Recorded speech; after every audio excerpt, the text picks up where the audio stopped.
I'm excited to get started on season 2 of my podcast, Leadership Superpowered.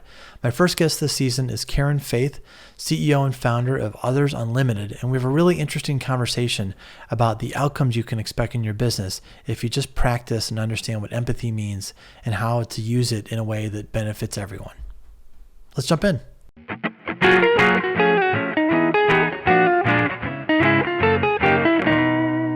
Hey, Karen Faith, welcome to the podcast. Thanks for joining me. Thanks for having me.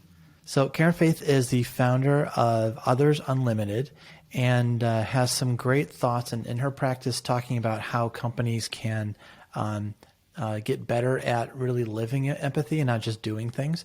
Mm-hmm. And so maybe for starters, can you talk a little bit about what this venture is and what you hope to accomplish with customers and clients? Sure. As you said, I'm an empathy trainer whose name is Karen, which is its own joke. And I started in ethnography. I was a qualitative researcher who followed people around with their consent and tried to observe and listen and understand them as well as I could. And what I've done is created a curriculum to train civilians in those kinds of observational skills so that we can start to understand one another better. And it turns out those skills are valuable to everything that we do. So Others Unlimited is a company focused on training empathy skills for internal work as collaborators and communicators and external work as researchers and understanders of our audience. Okay. And I feel like it's one of those topics that everybody wants to embrace, and then they take a pause and go, okay, but what exactly are we going to be A, doing, and B, what are we going to get out of it? And so I pose to you, like, what are 3 outcomes that maybe like a, more, someone that maybe doesn't understand what to get out of this would be able to accomplish. And you came up with 3 really good ones.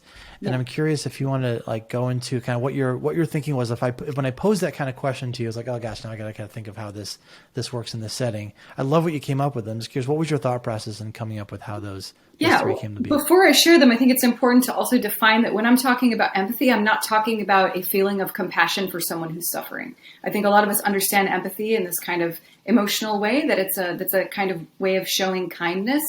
And that is indeed related to empathy. But empathy, as I'm practicing it and talking about it, is simply the skill of perspective taking. It's a skill of stepping out of your own perspective and seeing and understanding things from another point of view. So there are 3 big things that can change in a business when you start practicing empathy together. And the first one is that there are many fewer meetings and shorter meetings. I had a client actually reach out to me recently. He shared a recording with me of a meeting that they'd had internally. He asked for my help in kind of teasing out what was going wrong. And what I heard was a room full of men who were basically all saying to one another, no, you don't understand. There's this kind of, when we're focused on expressing our point of view rather than focused on discovering other points of view, we can get caught in these loops of seeking affirmation or agreement that never comes. But when in a culture of skilled listeners, those things are really rare. Circular meetings don't really happen. It takes a little bit more time to understand one another at first, but then those results are cumulative and it doesn't take as much time. And then we really understand where other people are coming from and what their needs and perspectives are. So I don't know if this is a fair question, but in having thought about like that event of the company meeting, why do you think many meetings are called? And then in the future, if there are fewer meetings, when would be a good time for skilled listeners who understand this idea of empathy? Why would they have a meeting? Why would skilled listeners have a meeting? Yeah. Well, that's a multifaceted question, Mike. So I'm a multifaceted asker. Skilled listening is valuable for all meetings. All meetings are not valuable. But I think that you asked first what the point of a meeting would be. And I think that most people, when they have a meeting, that what they want is to create alignment. They want to make sure everyone's on the same page. They want to make sure that we're all in agreement about what we're going to do next. And sometimes that meeting is more of a presentation. I'm just going to tell it to all of you. And sometimes it's more of information gathering meeting where we want to hear from all of you. Those are different intentions for meetings, but in either case, skilled listeners are going to be able to get more out of that and are going to come away with a lot more insight and direction as far as knowing what to do next. No, it's really good because I know that one of the things I always try to that I think my short version of this from before we talked about it is that old line about this is a meeting that could have been an email, Yes. and it's sort of pointlessly getting together to talk about something ad infinitum until you kind of just reach the end of the time period, and trying to be deliberate about meetings is something I definitely try to do, and in them try to be an active listener, try to understand what the other person is talking about. But I have been in those meetings where it's sort of an agenda and it's a presentation, and it feels like I've been cheated out of my participation in that meeting. Yeah. Yeah. I think that you probably are cheated out of your participation in that meeting, but in that case, I mean, maybe it could have been an email. And I think that is maybe on the part of the presenter, an oversight and not gathering input before just sharing their own perspective. I mean, it depends. There's a time to present, surely. Tell me about the you don't understand moment. So, part of this, talk about how to look at you don't understand moments through the lens of how you think about empathy. Yeah, I think that no, you don't understand is. I think about people with OCD often. Well, I learned that they're they'll wash their hands 50 times because their brain is not giving them the signal that they've finished it. They just don't make whatever that thing is that says you're done now. And so they'll do it over and over and over. I think that when we're in meetings where we're not being heard, that's what happens is I'm like, no, you didn't hear me. No, you didn't hear me. No, you didn't hear me. Because we're not getting that thing back that says, aha, I've been heard. And that's why when we're listening to each other skillfully, we have the tools and the ability to say, hey, this is what I've heard from you, or this is how what you've said has changed my perspective, or this is my thinking now, keeping in mind what you've said, and that other person can then feel and know that they've been heard. And it doesn't necessarily always create agreement to be heard, but you kind of lessen that repetition of, wait, you don't get it, you don't get it, you don't get it, you don't get it. That's really good. So one of the other things you talked about is potentially having less drama in the company. I'd love to hear about how that happens. Thing number 2, when people begin to understand that their perspective is not ultimate objective truth, when they start to understand that their perspective is one perspective of many perspectives, they are so much better equipped. We are so much better equipped to handle disappointment, handle conflicting points of view, handle conflict and disagreement. And that reduces drama by a pretty wide margin. And it's also, this kind of practice helps to level some of the unbalanced power dynamics that can create drama in the company too, by amplifying voices that may not have been adequately heard before. There's a kind of topic on the table right now for a lot of people. Employers are talking about what I've heard called the Great Resignation. That workers who are at home want to stay at home, and employers are worried about losing talent if they ask for a return to the office. The conversation has a very strong ultimatum feel right now, which is not for sure, a great way to build trust or stability in any relationship. Meanwhile, employers are kind of scrambling to provide these benefits that they're not even sure that their people want or need or will use. And what's going on is that on both sides, they're kind of getting wrong the perspective of the other, or like considering that they're getting wrong by not really looking at it in a holistic way or in a kind of full circle 360-degree way. And that will benefit a lot by some perspective taking on both parts. And what are some like the day-to-day, well, like how would you, when you end up working with someone, how does day-to-day life change that you would like see evidence of a change in thinking about this kind of topic? I think that's actually a good segue to number 3. Number 3 is about empowering people. I think that I have seen, how much time have you lost waiting for direction or discovering that someone has been waiting for your direction? Right. I think that this is one of the ways that things change really quickly is when a person has the skill to seek out other perspectives, they are empowering themselves, they're educating themselves with enough information to actually make choices. And that's what's required to take action, is to know, I have done the research. I know all the factors involved. I know what's involved here, and I know who to talk to about it. And so now I can move forward. I had early in my career, I had an intern that drove me absolutely batty because he asked me every single thing to do. He didn't do anything without me telling him. And, Right.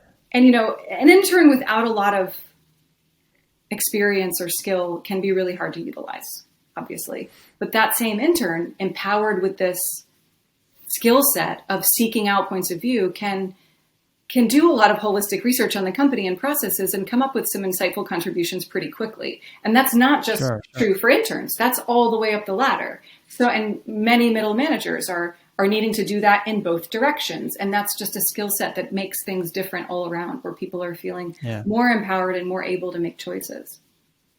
Funny, one of the things I picked up, I think it was from an HBR article a long time ago, was this idea of when someone's coming to you with those kinds of questions, one of the ways to empower them is to say, well, why don't you go away, come back with like your 3 best ideas, and then pick the one you think is the best one and give me that one. Mm-hmm. And most of the time you just never see them again, because they do the exercise, they do their research, and they go, actually, I do kind of know this, and I think we should do this one. Yeah. And I think I understand what he's trying to do, and so I'm just going to go do it as opposed to going back. And it's almost like unlocking this hidden superpower of, you really can do this. Yeah. Yeah. I'm discovering that as a business owner right now. I'm not a natural born entrepreneur. I don't know if anyone is, but I'm finding that I have to just sometimes trust that I have the skill to find out the things, and then I can do it. Yeah. There are so many things in life that from one side of the fence you think, oh, they must have this all figured out. And then you get there and you realize nobody knows how to run a business, or start a business. No one knows how to be a parent, any of that stuff. You just go do it and you figure out your way, and it's the way that you own. Yeah. I'm curious for you, are there any stories, maybe anonymized, about like a really successful kind of implementation of using empathy to sort of rework a company and how they operate? Yeah. I will try to anonymize, but it's not a secret, actually. I think I can.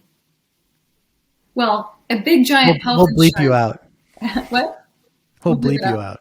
So a big giant health insurance provider came to my team some time ago to help build a new health insurance brand from the ground up. They wanted to scrap all of their legacy. They were ready to just let's let go of all this stuff that's been holding us back and build one from scratch from the beginning. And I got to do the ethnography for that kind of founded the seminal insights that started the project.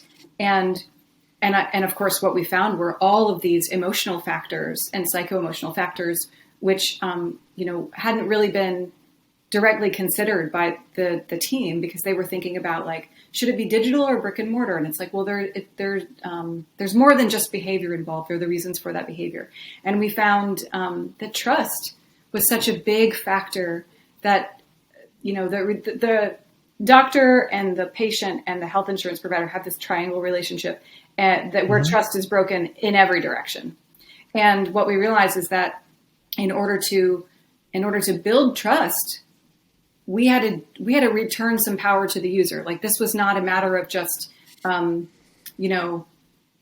marketing. We couldn't just message our way into trust. Yeah. We had to actually, with our actions, give some power to the user. And that involved creating a new role in this relationship, which was a care advocate. This was a kind of neutral party that the patient could use to get information and have some support and go to if they had complaints or concerns or trust issues in the relationship. And it helped so much. This new brand has an unbelievable net promoter score and has, been kind of killing it and breaking records in every category, which is unheard of for health insurance. Nobody's happy with health insurance. And so it was just great to realize that when we got out what the real problem was, we did a really in-depth research where we tried to understand these people in a very human way. And when we built it for them, for their entire humanity, then the relationship looked different. The whole company looked different. It had a different structure, and then it was functioned better and was ultimately much more loved by consumers. A healthcare brand loved by consumers. That's amazing. Yeah, pretty cool. When you get resistance to this idea, what does it sound like?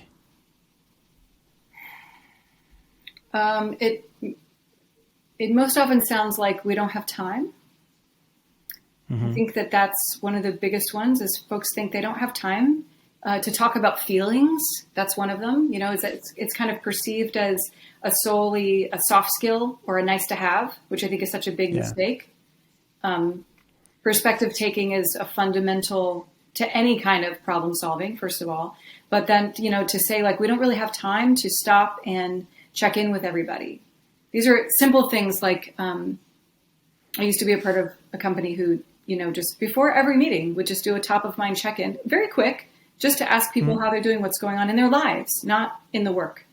And sometimes, you know, we found out really important things and we were able to say, hey, let's take some things off of this guy's plate. He's got this other thing going on. And we were able to kind of be more humane about the distribution of tasks. And we were able to understand and keep our pulse on each other in a way that is ultimately so much more efficient, you know, because that little bit of time that you take to really understand who's who and what's what is going to save so much time and effort down the road, and is going to save a lot of failures that could be prevented.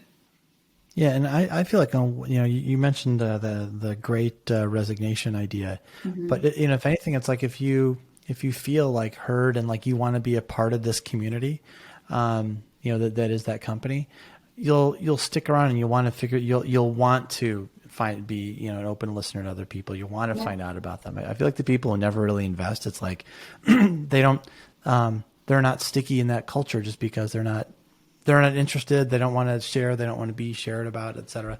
Well, so our trust has been, sorry, interrupted you.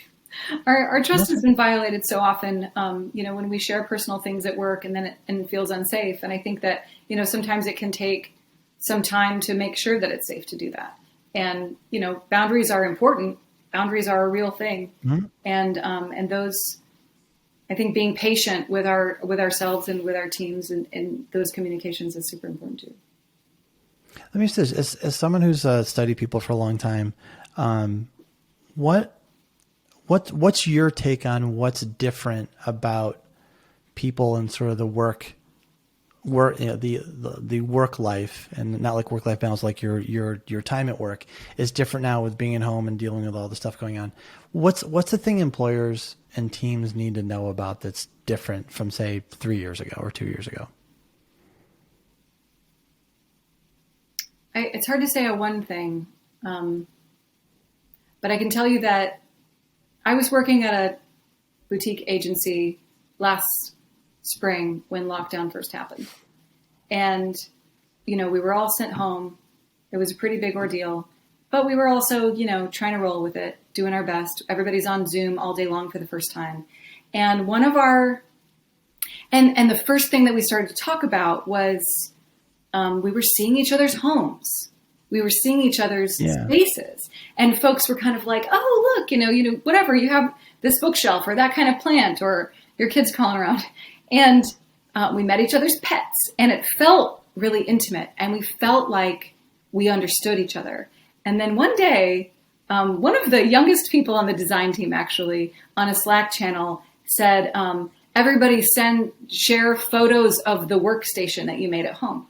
Because this was New York City, where nobody has enough space to have a full office. Yeah.